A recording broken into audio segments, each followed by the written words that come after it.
The Reluctant Bride and the Billionaire Ex-Con.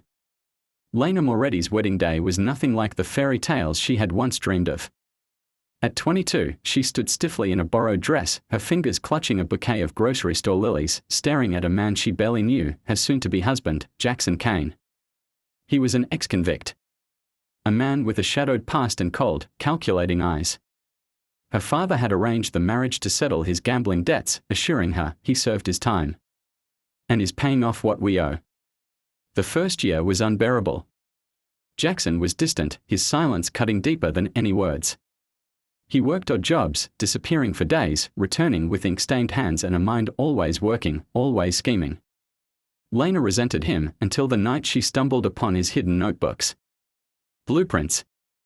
Algorithms. Business plans scrawled in meticulous detail. "What is all this?" she demanded. Jackson looked up, his dark eyes flickering with something she hadn't seen before, ambition. "My second chance," he said simply. Against her better judgment, Lena stayed. She watched as he built his empire from nothing, first a small tech repair shop, then a software startup, then a revolutionary AI firm that made him a billionaire before he turned 30. And somewhere along the way, she fell for him. Not for the money, but for the man who had fought his way out of hell and still looked at her like she was the only light he'd ever known. At their vow renewal, this time in a cathedral, this time with her wearing a dress she had chosen, Jackson pulled her close, his voice rough with emotion. "You hated me once," he murmured.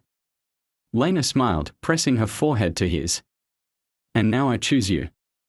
Because sometimes, the greatest love stories don't begin with a kiss.